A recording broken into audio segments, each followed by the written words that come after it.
Welcome. This panel is hopefully the natural gas economy. If it's not, there's other panels down the aisle. I like to start off these panels with a quiz before I introduce our panelists. Does anybody here know? We're in Beverly Hills, right? It's a pretty well-off town. Does anybody know the town in America with the highest per capita income?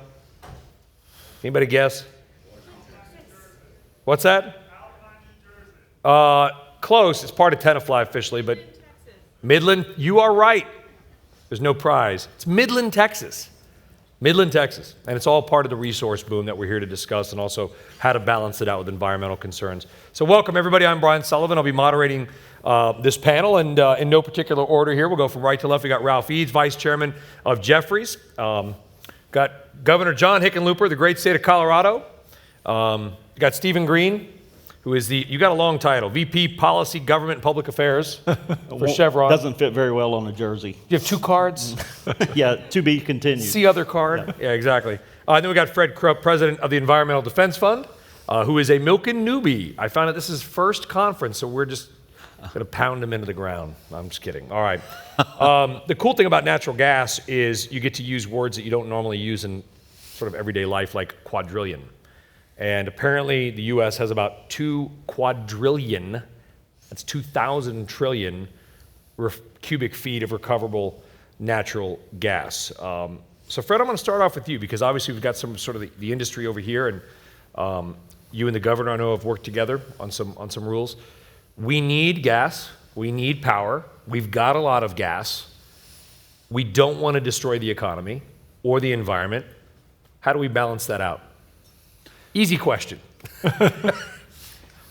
Well, there's 3 years ago, Brian, I was asked by Steve Chu to be on a panel that the Department of Energy was putting together for President Obama to chart a safe path forward to exploit our shale resource in the United States. And there's no question that shale gas has been an enormous economic boon for the United States. There's no question there's big economic benefits. It's lowered the cost of electricity for people. It's provided thousands of jobs. And it's also brought more manufacturing investment. But there are real, legitimate environmental problems too. And the backlash against developing this resource is because we're not yet paying enough attention and putting the right rules in place to fully protect citizens and neighbors. They've got the right to clean air and clean water, and they shouldn't be asked to give up that right. That's why I was so happy to work with Governor Hickenlooper in Colorado, where with the governor's leadership and the leadership of Noble and Anadarko and Encana, Colorado now has the strictest air pollution regulations in the country.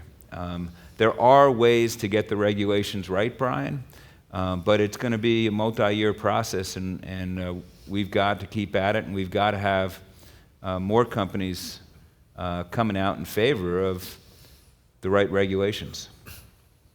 Governor, I'm sure you guys did many studies ahead of some of the laws and rules and regulations that Fred just talked about here.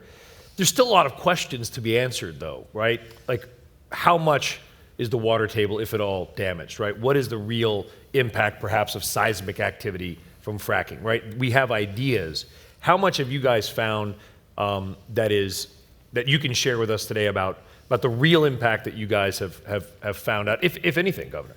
Well, I think, and you're asking exactly the right question, what are the real facts? And, you know, the story I always tell is going home one night and my son complaining about something, and the conversation took a turn for the worse. He goes, "Daddy, would you do work all day that's so hard? Make decisions, get the facts, make a decision, check, next." And he says that, every day I've got to go to school and learn something completely new I didn't even know existed the day before. If I don't get it completely right, my next day is misery. I end up saying, "You're right. It's harder being in 5th grade than it is being governor." But I woke up the next morning, what I should have said is, it's easy to say, get the facts, make a decision, check, next, if we all have the same facts. And I think one of the things that Fred Krupp and the Environmental Defense Fund has done is help take the time to begin to generate those facts and filter through, separating fact from fiction. We did the methane regulation that he was describing. My commitment to the oil and gas industry, to Encana and Anadarko and Noble, was that we would protect them from red tape and bureaucracy. We'd make sure every dollar they spent would make the air cleaner. and we'd make sure they got the credit for it. And I think they sat down with experts from the Environmental Defense Fund, and they had their experts. The first couple of months were all about getting the facts, so that we can agree on a fact set. And that's what's so difficult about Have we fracking. established, anything firm as far as water tables and seismic? Do we know for sure? We have ideas, right? I mean, are there guarantees? Are there absolutes right now? Well, we know we know what the industry says, that the fractures in the shale aren't a significant cause of water contamination. We know that that's essentially true. We also know that there's thousands of cases of water contamination due to spills on the surface or improperly cemented wells. And so the fact of the matter is, it doesn't matter whether they're caused by the fractures or by sloppiness. In this industry, Brian, in a current foreign affairs issue, Robert Hefner wrote an article. There's 6,000 different operators developing natural gas and oil wells. 6,000. Chevron can do everything exactly by the book, completely right. But without the right regulations and without the right compliance regimes, neighbors really don't have the assurance that they're going to be safe. So we do know it's factual that we've had thousands of instances of water contamination, not from the fractures, but from other problems. That's Chevron's position. Well, it will probably surprise you to find out that we work quite a bit with Fred and his company around the country, and we actually probably agree on a lot more than we fundamentally disagree on. We do support getting the facts to make the proper decisions. We participated with Fred and his company in what we consider is an excellent study from University of Texas on methane emissions, and our approach is to get the data so that we make the highest impact first, attack those sources first. As far as developing natural gas, no one knows more than we do that our social license to operate depends on getting it right, not only for Chevron shareholders, but for the communities that we operate in, the governments that we are partners with. And we will be judged, Fred's correct, we will be judged by the least common denominator, not the top of the curve, but the least common. So we have been participating with groups like EDF, other industry coalitions, state governments in places like Pennsylvania, to put in standards. What does good look like? You mentioned groundwater contamination. A standard operating practice for Chevron is, well, before we drill a well, we do pre-drill water sampling 3,000 feet radius of that well site. So we know what the water table was before we did anything, and we have continuous monitoring over the course of that activity. We are moving away from pits for flowback water and things like that. We are using now collapsible tanks that can be erected and moved to another location. So that reduces the runoff and spills that Fred was alluding to, and it allows us to reduce our environmental footprint in terms of the number of space we need. So we don't believe you have to choose between the environment and developing natural gas, which is unprecedented opportunity, a generational opportunity for the United States. We actually believe that responsible development will allow us to have both. Ralph, where is that line between accomplishing both goals? It's one of the things that makes this really difficult is that what we're being asked to do with a lot of the regulation is to do a cost-benefit analysis, and people don't quite view it like that. Virtually every natural gas drilling, shale drilling, is large-scale industrial activity. You can't change that. It takes big equipment. It's large-scale. You're moving lots of water around, and it's just big scale. It's industrial activity. So you're not going to change that. But that being said, the big challenge is, what is the cost-benefit analysis? Virtually every environmental problem associated with natural gas drilling can be mitigated. I mean, the industry can solve it. If you say fugitive emissions, you say water contamination, anything you want, if they'll spend enough money on it, they can fix it. The question is that a good trade-off for society? And that's the really hard thing. There's not really a good arbiter in that conversation. And we frankly have had a lack of leadership from the federal government, which has made this conversation even more difficult. The good news is we have some state governments that are picking up the slack, but now we have, the states are all doing different things, and the quality of regulation amongst the states is quite different. I think the industry seeks, and I think you'd back this up, is certainty. And I think that's the two things in the conversation that are important is let's do cost-benefit analysis to say, yes, we can solve this problem, but is it worth it? Because, if you want to take a zero defect mentality, you can get there, but that's not a free lunch. And the flip side is, and then once that's established, then I think ADF is a good voice on this one, which is to create some standardization so that we have rules that are relatively common around the United States, because the rules are very, very different in Texas versus Colorado versus Pennsylvania, and therefore the environmental impacts are quite. But there are also, I've seen, there are groups that are a little bit further a scale that have said, okay, ban fracking altogether. It doesn't sound like the EDF that you wrote an article in Foreign Affairs called "Just Drill" or "Drill Baby, but just drill carefully." So the EDF's position is not stop it, is it? Well, the title of the article, Brian, was actually "Don't Just Drill, Drill carefully." Safer." Yeah. No, our position is not that there needs to be a nationwide ban, although I would agree with Ralph. It's an industrial activity, and there's some places that are inappropriate to drill, and there's some places that just aren't safe to drill. If the aquifer and the shale are touching or very close, that's not a good place. Luckily, that's not the case in most places. Our position is we're taking 28 trillion cubic feet out of the ground, natural gas a year in the United States. We can't, in the environmental community, just pretend that that's going to stop. We have to put pedal to the metal and get on with solar and geothermal and wind power as fast as we can. But in the meantime, natural gas is a great exit ramp off coal. And we should be taking that out of the ground in a way that minimizes the climate impact and maximizes safety for the neighbors. I think, because that's been the challenge, guys. It's like when we debate this topic, there's no doubt, 75% of natural gas is used for, sort of commercial or industrial purposes or power generation. We can't just turn off the lights, right, Governor? We need to have power. To your point about coal, something's got to provide the power. The alternative energy opportunities are there, but they're not at scale yet. Not yet. We don't have enough of them to power. So, Governor, you can't have your businesses say, hey, under Governor Hickenlooper, my energy costs doubled. You're out of office.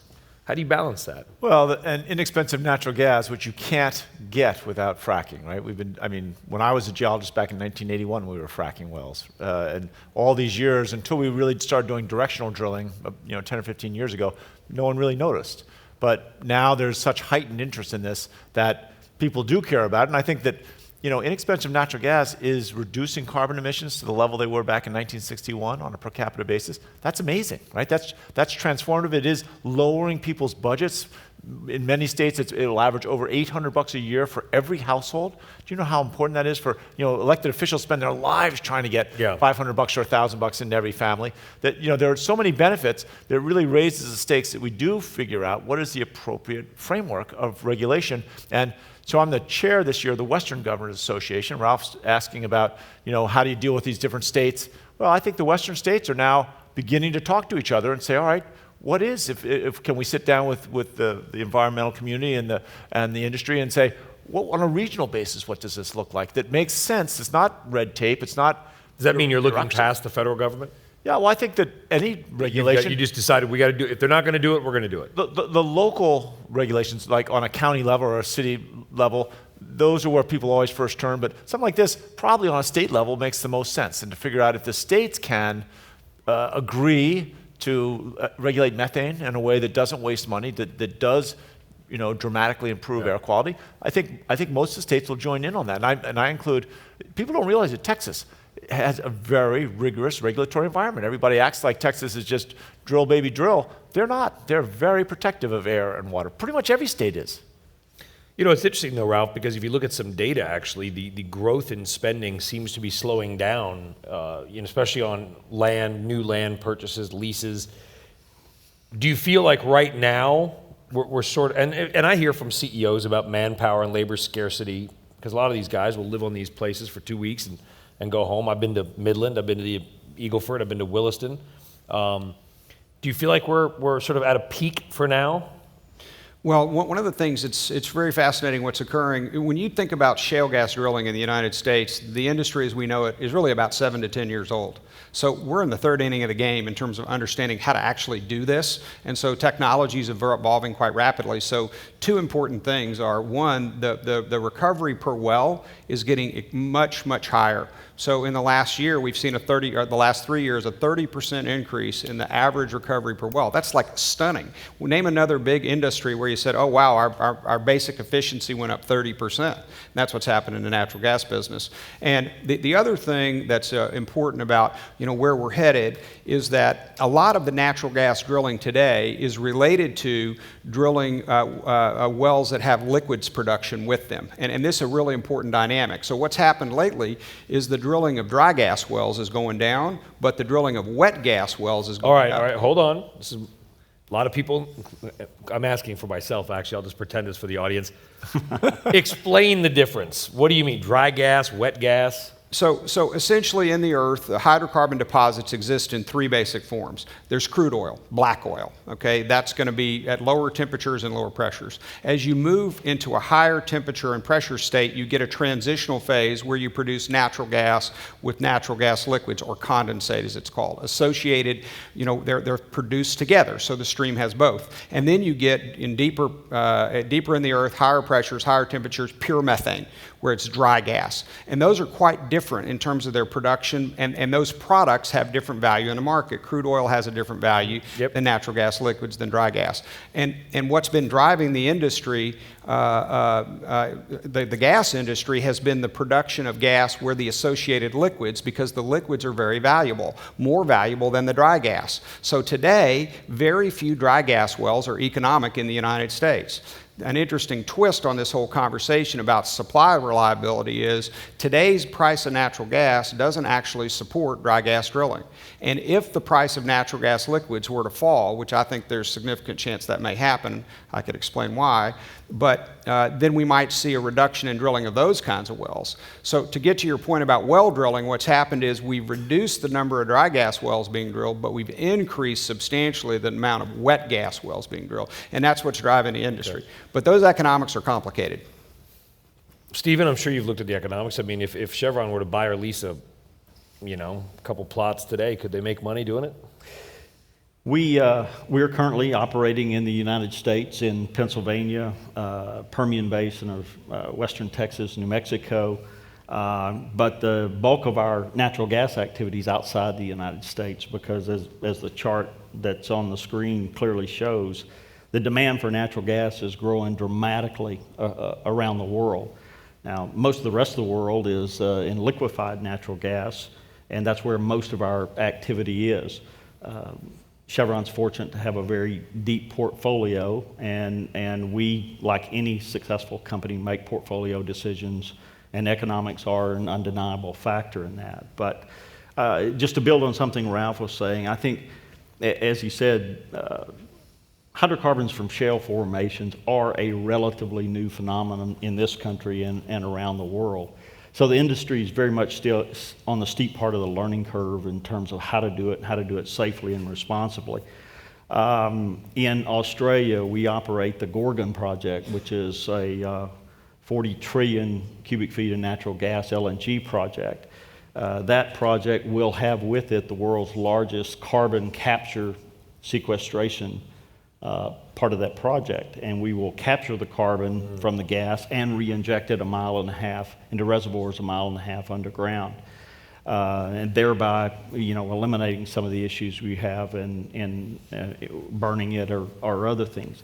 This is all being done on Barrow Island, which is one of the world's Class A nature preserves, very unique ecosystem, and Chevron's been producing oil there for 45 years and maintain the Class A nature of it. So natural gas is a global phenomenon. The United States is blessed with deep infrastructure to move natural gas around the country. We're blessed with large deposits of shale which contain oil and gas, but those exist in other parts of the world too. The U.S. just knows more about its resources than some of the others, but it will follow, and primary growth in natural gas demand in the world's LNG right now. Economists love to talk about the term externalities, right? So Fred, what have you guys found about not just obviously the set and pure cost of leasing, drilling, extracting, getting to market? What other costs should we be looking at? Well, we need to be looking at the costs of that are imposed on the community, air pollution. When I started working on this commission, we went to Washington, Pennsylvania, rural Pennsylvania. I met a woman there who had been, the fumes were so noxious that she, told us on the commission that she'd been forced out of her home. She was living out of her car. Her son was living up the road with a neighbor so he could still get on the school bus. Fumes from what? Fumes from the natural gas operation. Now, in the beginning, in the Marsalis, the whole country was largely blindsided, didn't expect shale to be something that could be exploited until the innovation of horizontal drilling and fracking, and Pennsylvania wasn't ready. So there were a lot of problems in the beginning. Chevron wasn't there in the beginning. More recently, Chevron has bought Atlas, and Steve alluded to this earlier. Chevron, Shell, EQT have all joined CSSD, the Center for Sustainable Shale Development. And now, not only is the state tightened its regulations substantially, but these companies are all agreeing to a set of 16 standards, third-party auditors that come in and inspect and make sure that their operations are up to snuff. And that is a very, very good development. But in terms of externalities, Brian, the only other thing I would say is sometimes the situation is so clear that methane, for instance, the governor's talked about it, it's 84 times more potent as a greenhouse gas than carbon dioxide pound for pound. A whole bunch of companies who have been doing these studies with us, Chevron being one, we've been finding out what are the places in the natural gas chain where methane is coming out of the pipes, valves. Well, another study that we've done by ICF, EDF commissioned, looks at the cost of reducing emissions. And they've come up with the fact that we could reduce 40% of the emissions of methane in the United States for a cost of 1 cent per 1,000 cubic feet of produced gas in the noise of natural gas productions. This is a wonderful opportunity for people in the natural gas industry to get behind the idea, you know what? That's really affordable. We can reduce 40% of these emissions nationwide for a cost of 1 penny. You don't even have to go to externalities to know. That's a deal that would just rebound to tremendous credit for the industry if it were able to support a standard that let's reduce those leaks. Well, you've got the toughest rules in the nation now, right, on limiting methane, or some of? Yeah, no, absolutely. They are They're new, though. They're new. It's the first state to actually regulate methane. But I think, and it's worth pointing out on Fred's point there, it's a penny on a commodity that's somewhere between $3.50 and on a good day $4.50 for MCF. It's not a small amount. I think the challenge is, what are those priorities? And I think what Stephen was talking about of making sure that those first dollars are being spent where you do the most good. And that's when we did our regulations. That was a big part of our commitment, both to the experts from EDF and from the oil and gas industry. Let's put the dollars to work where they do the most amount of good, the soonest. The rules that you're talking about are so new, Governor. I think in February they were in place. Right. So I know it's only late April, but is there any indication of the impact, economic impact of these rules? Have people say, I'm out? I think that the social contract that these guys are referring to was in danger in some ways, and I think that there is going to be a cost. They're estimating it would be $50 or $60 million a year statewide. It's a lot of money, but they help create those rules, and they know that they're getting maximum benefit for every dollar they're spending. And to be quite honest, we have very responsible, not unlike Chevron, we have responsible companies that Noble Energy, Anadarko, and Canada, their employees are breathing the same air, drinking the same water as everyone else, and they have the same priority. And to be able to stand up there with their CEOs or chief operating officers and Fred and some of his team, and both sides claim victory. Isn't that part of how regulation is supposed to be created, is the government kind of gets out of the way? We're the convener, We try and make sure that the arguments don't get out of hand. Yeah. Right? There was a little bit of animosity from time to time, and part of my job was getting everybody back in the room, right? Come on, back. Well, Fred could But I mean, go into you details. don't need to be an energy expert to understand that if your cost of production is 4 and your product sells for 350, you're out of business pretty quick. That's So true. I'm sure I that think I remember Chevron's- that from economics. That's right. Exactly. Even I learned that in Eco 101. So I'm sure that you're happy to. You've got to work with governors. You've got to work with the industry. Where's that line, though, where you guys say, hold on, we got to make some money here, too? You asked earlier if we were, how much we were investing in dry gas drilling in the United States, and that's certainly a factor. The cost of the lease, the cost of development, the cost of employees, the cost of equipment, the cost of compliance, all that is factored into, producing an acceptable rate of return. There is the social license aspect of it, and while this is, I said, opening comment, Brian, that this is a generational opportunity. I've been in the industry 34 years, and this is the most significant thing to happen in the United States in my time in the industry.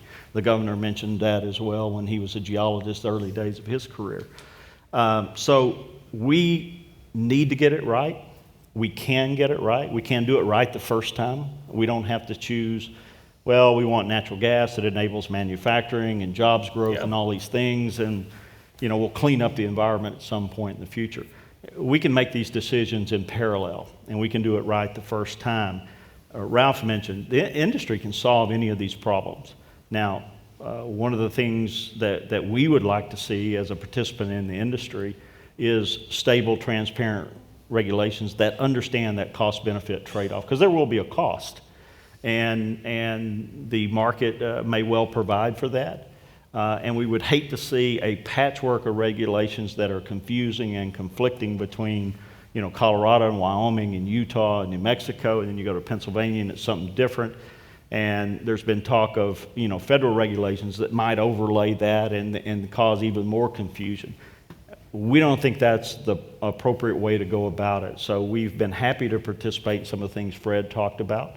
Engaging all the stakeholders. One of our operating principles is to be a good citizen in the communities, and that includes engagement. And that is government, that's NGOs, that's the communities where people live around our operations.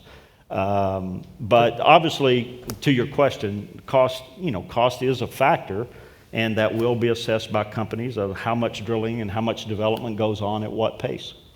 Ralph, I've talked to people who've said, I couldn't lease land and drill a rig or drill a well now and make money. If I didn't have something already in place, I wouldn't be in the game. Yeah, I mean, it's back to a lot of the dry gas doesn't work, and so we're drilling the wet gas wells, and those economics are going to change, but I think likely we're going to need more dry gas production, and as we do, the price of natural gas just has to rise to a level to support that kind of development, and market forces will make it do that. One reason that I think there's some urgency, increasing urgency around getting the regulatory compact right is because we've got a new variable in the natural gas industry, which is politics. And those politics are the following, which is we've got everybody's now concluded that Russia is not such a stable ally anymore. And we have arguably our most important partners in Europe who are dependent on Russian gas, which has created a real urgency on the part of the politicians in Washington to create the capability to export gas from the United States to Europe. So that is a development in the last 3 months that I've seen. Decades away, Ralph. It's not decades away. There's actually a queue of projects that's there and real. We're going to see first large-scale deliveries in late 2015, 2016. There's a project that's behind it in 2017 that could be online. Talking about LNG exports? Big scale. There's one. The first project will be operational in 2015. So there's a queue of projects there, and the cycle times are reasonably short. But the whole thing is, if we're going to have that kind of quantum increase in production in the United States, we're going to have a stable regulatory compact. It's key, because without it, we won't be able to make the gas. Well, and Ralph, let me just add on to that, because I think we've worked real hard with Governor Fallon in Oklahoma, and I have looked at got 23 states now trying to convert their fleets to natural gas. And the premise is that it's cleaner, it's cheaper, we make it here than imported oil. But it also, if you start exporting LNG, you get more vehicles using it, convert more coal plants to natural gas.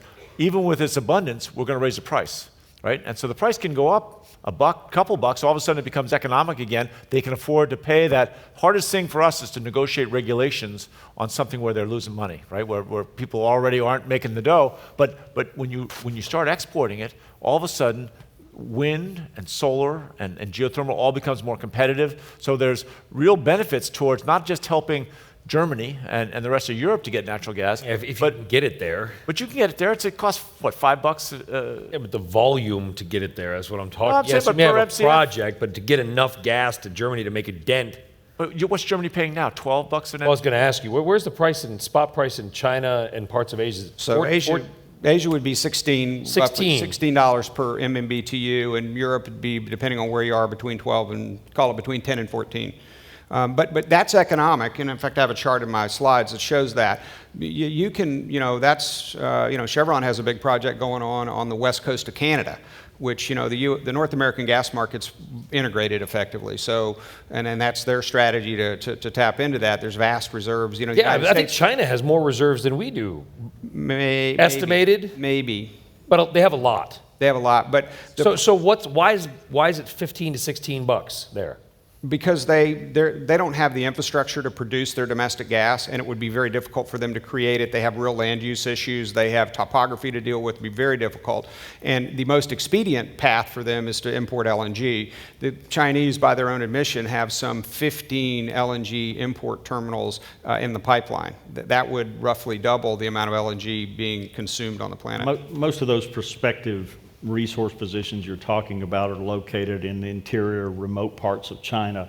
They're a long way from the demand centers, which tend to be on the coastal parts of China. Mm-hmm. So there is significant infrastructure that would have to be constructed to move large-scale volumes of natural gas from remote interior China to the coastal cities. It is more efficient right now to bring it in. Is it a real opportunity, or is it just there and it's too expensive? Well, to get out? we have had some partnerships in China for a long time, and some of those have involved shale, the early phases of shale exploration there. As I mentioned earlier, not much is known about the drilling, the quality of the resource, the reservoir.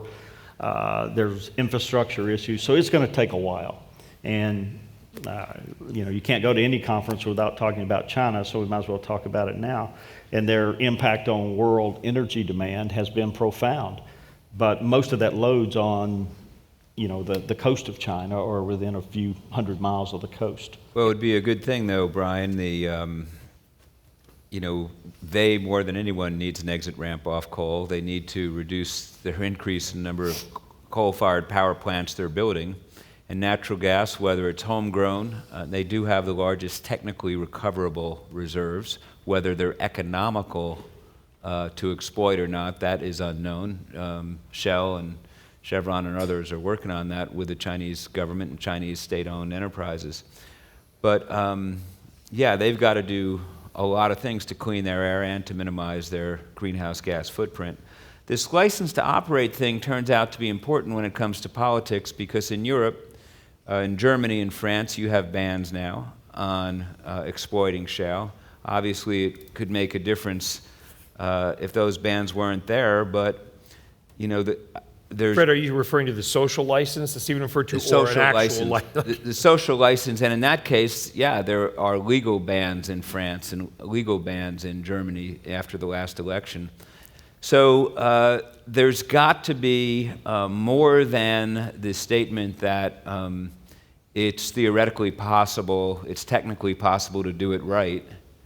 I think it's important for governments like the state of Colorado and companies to put points on the board that it's being done right. And just back to Colorado for 1 second, this rule in Colorado, you asked about the economic impacts. The environmental impacts are, it'll take 100,000 tons of volatile organics, less emissions annually. It's about half the emissions in the state. It's like taking all the cars and trucks off the roads in Colorado annually. and it takes a similar amount, almost 100,000 tons of methane out of the air annually. This is a big deal environmentally. In Colorado, the governor knows better than anybody, the brown cloud was getting smaller until all these gas wells were drilled, and then it got bigger. Yeah, but Fred, if you have to choose between a coal-fired power plant and natural gas, I would imagine for you there is no discussion there.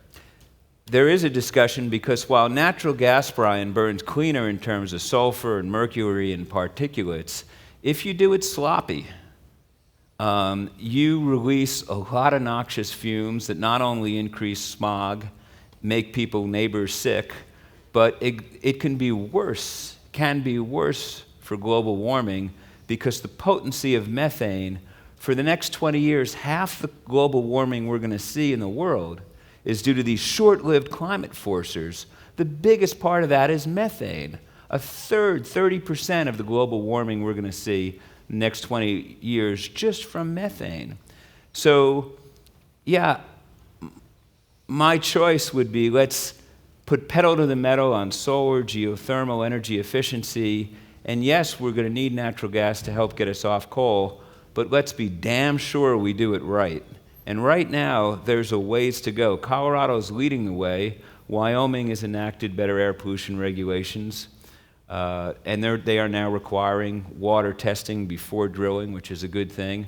Ohio has just tightened their air rules too. So there are states moving, but we've got more movement we need to see.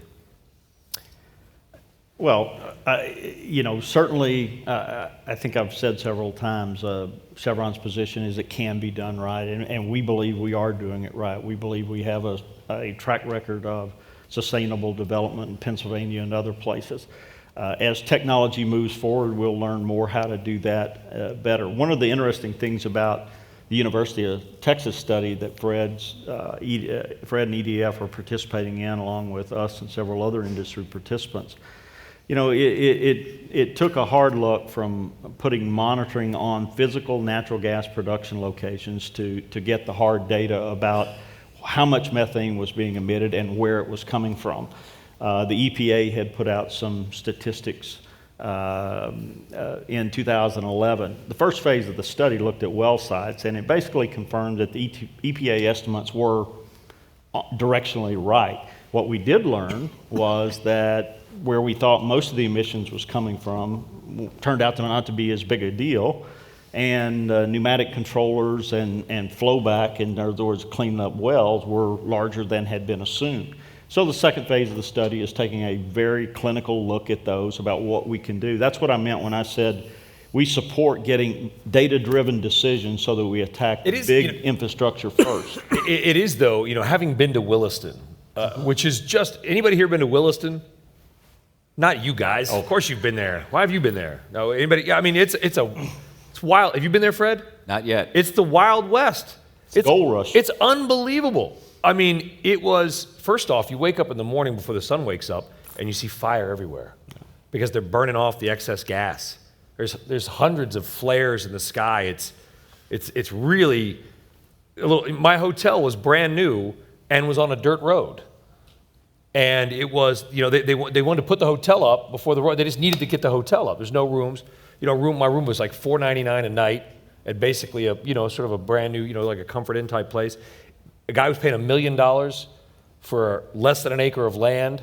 I mean, it's this rush, and the people are just. I met this kid who drove up, sort of a beaten up old car with Georgia tags, and I was leaving my hotel, and he was pulling up. Must have driven all night. And I started talking to him. He's 19, left Savannah, Georgia, drove one way to find a job. And it was...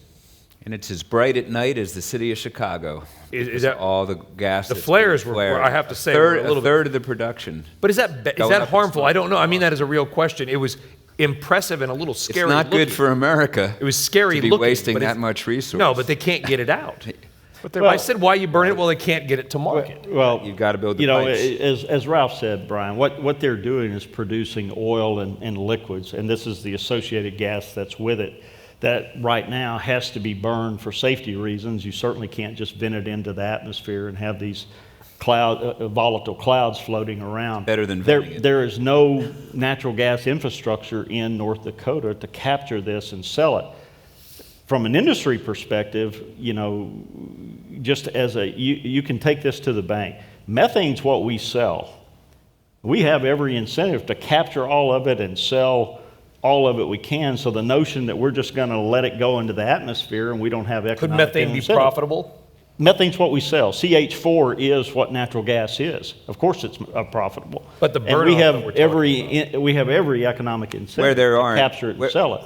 But there has to be gathering stations, there has to be pipelines, and you have to be able to take it to market. And that's what. How much does that add to the cost? I don't know. I have no idea. Well, that's the price. You get back to the same price issue, right? Yeah. At $3.50, it's hard to. It takes longer to justify that. Although I think Governor Dalrymple out there recognizes, and they're actively Yeah. saying, They're- right, we might lose money Well- on it in the short term, but we got to collect it and use that. But Ralph, methane look, for so energy. I'm feeling old now. I guess I've become the natural gas guy here. It's my 13th year at this conference. I mean, look at this chart. When I came out here a few years ago, natural gas was Should I be insulted at that statement? No, Being an no. old natural gas guy? I am. My 13th year here at Milken. And I think gas is, a couple years in was about 12. It's been as high as that. Yeah, I mean, this. I mean, but that peak, that gold peak right around 2008, that is destructive to many natural gas companies.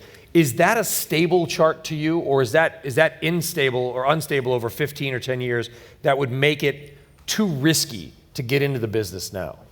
Yeah, I mean, I think that the price of natural gas today is, again, being subsidized downward by the drilling for liquids, okay?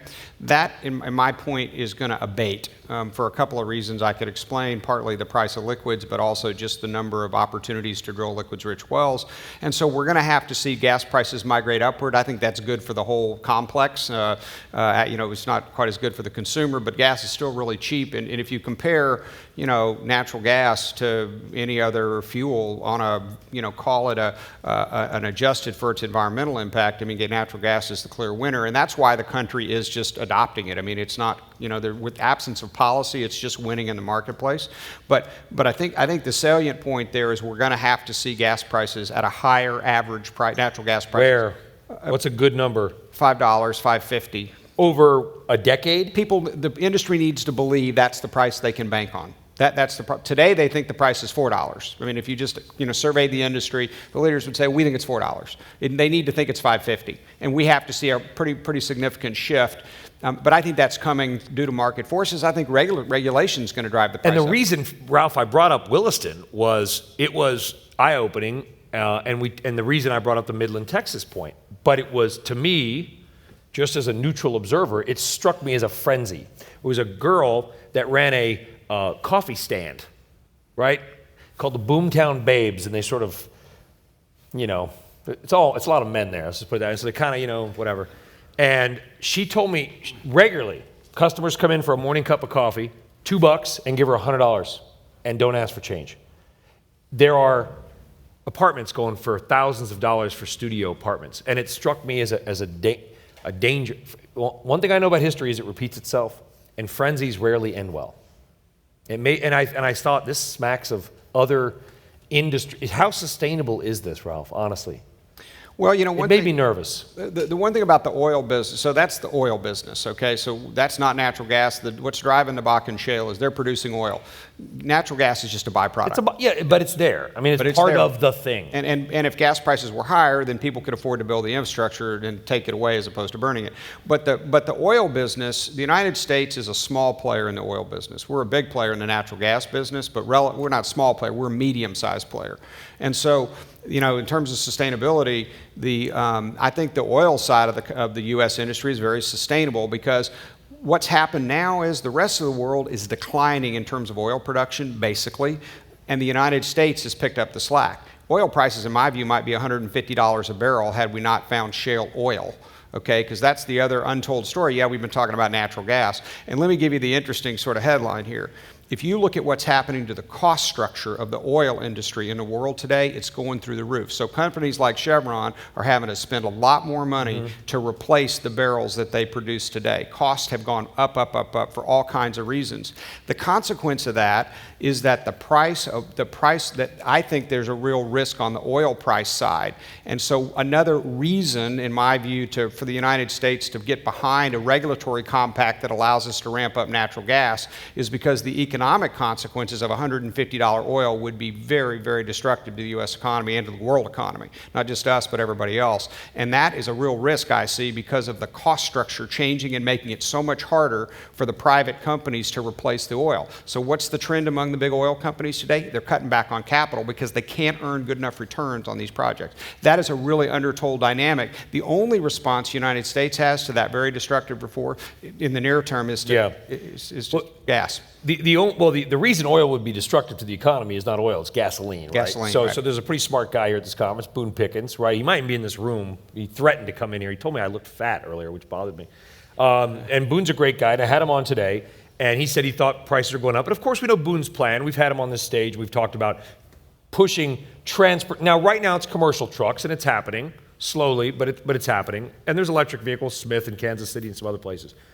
Fred, would you support, if we could find a way to, would you support making natural gas greater in availability for transportation, not just on the commercial side, but eventually, I know there's some cars around Los Angeles, some Honda Civics, but for personal use as well?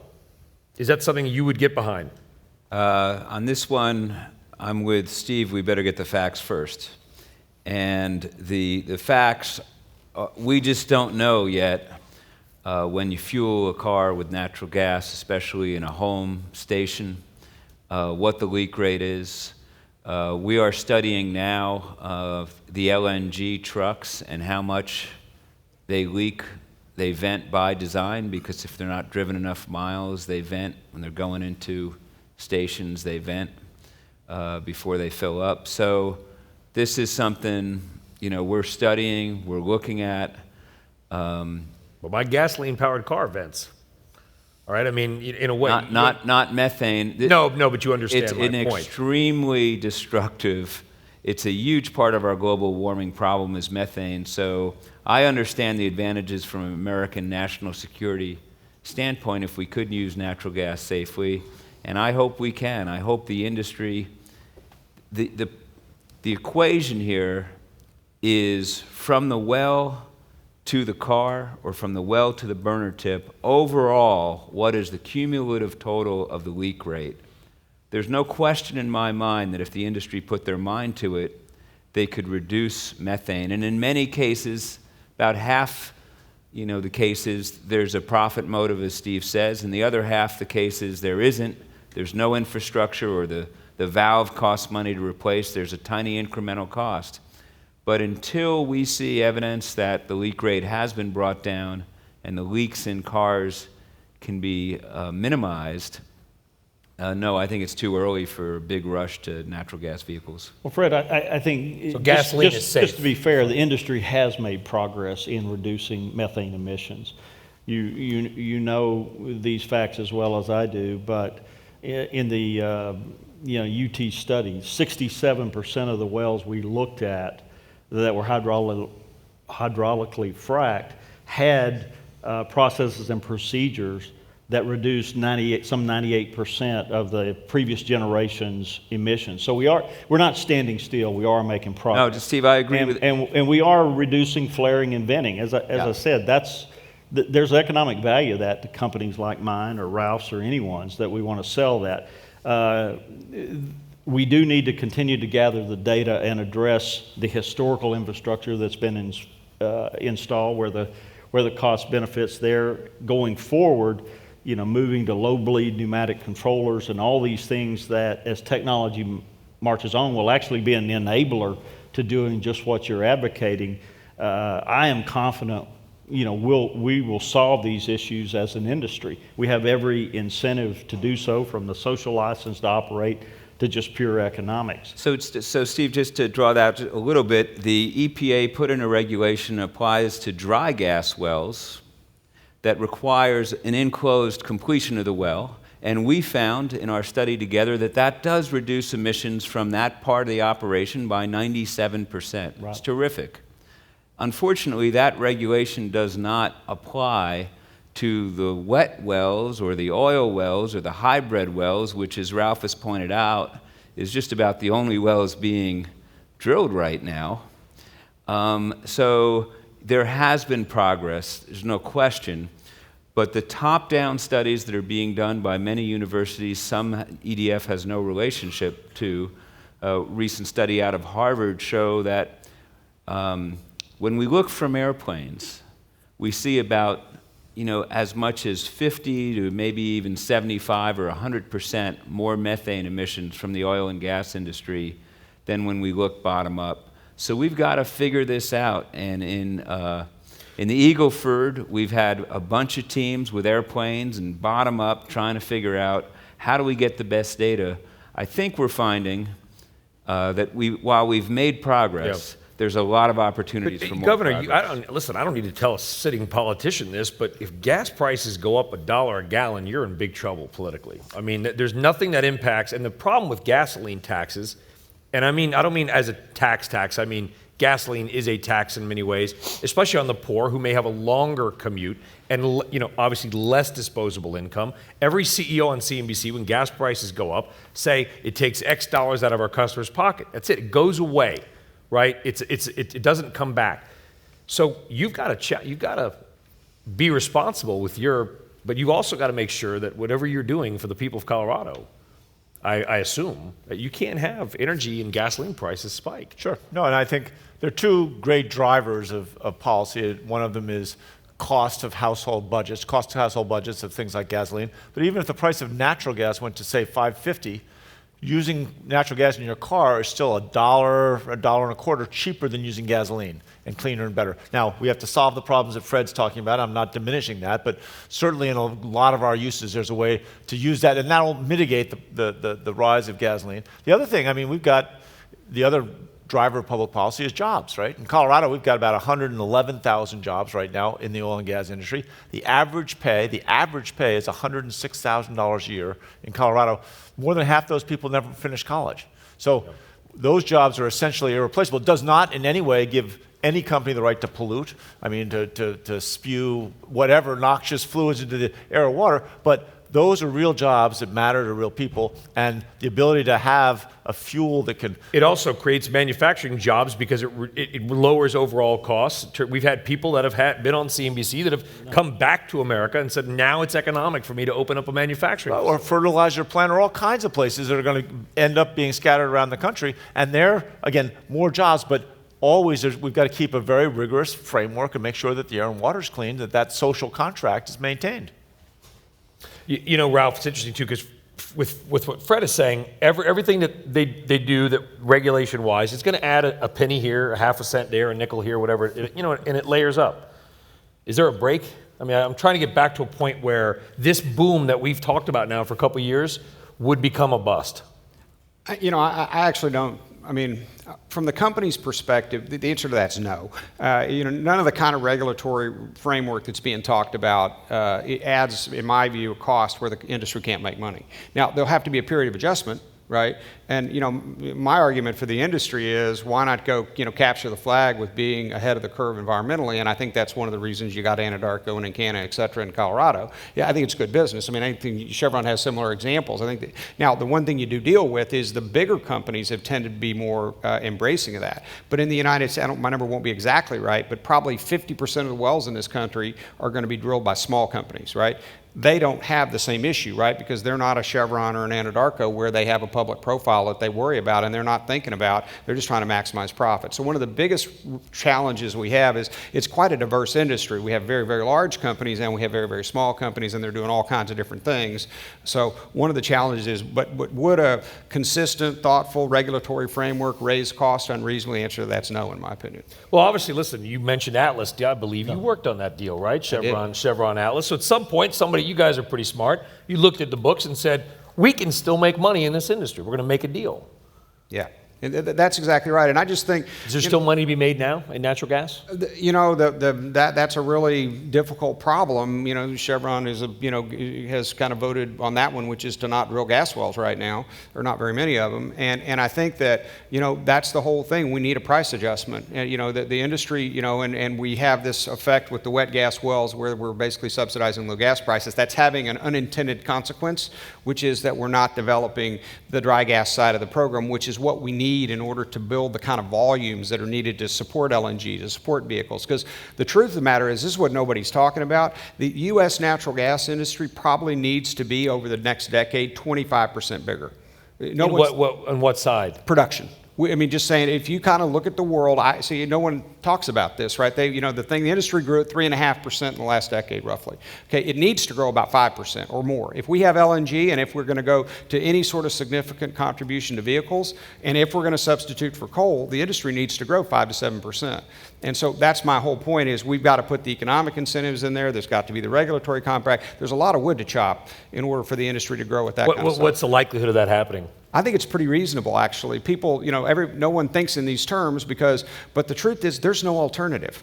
Honestly, there's just no alternative. On a global basis, it's natural gas. Well, there's wind, there's solar, there's geothermal. Not at scale, though. That stuff doesn't work at scale Yeah, but yet. doesn't this hurt getting that to scale?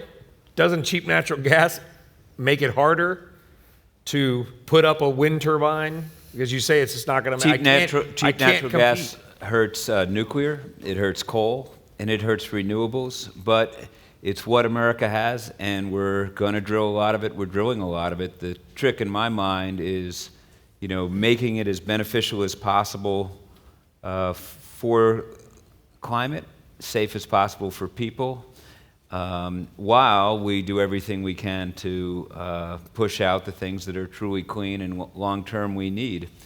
You cited in your foreign affairs piece a Pew poll. 49% of people, I think, opposed drilling or horizontal. I'm not exactly sure what the question was. Was it horizontal drilling? Was it fracking? Fracking. The latest Pew poll from last fall, 49% opposed, 44% in favor. Yeah. It's a big turnaround from the prior polls. Well, fracking is becoming a four-letter word. I mean, the word itself now to most people, I think, has a negative connotation. But at the same point, Americans don't want to pay a lot of money for their power bill, to drive a car. So, how do we balance? Where is the American public right now is the question. They say they oppose it, but I guarantee they oppose high energy costs more. I think there's a lot of room for things like what EDF did with Chevron's CSSD, things like what we did with the governor in Colorado and the 3 companies cited. A lot of room for this regulatory compact that Ralph has been eloquently talking about here this afternoon. I mean, that's a visionary idea, and, you know, I think there's a lot of room for that. And it doesn't mean we shouldn't be doing everything we can to advance solar and geothermal. We should be. But I think we can do both. John Deutsch, the former head of our Central Intelligence Agency, who chaired this panel that President Obama asked Steve Chu to form, said that the biggest threat to the future development of shale gas is the real environmental problems that exist.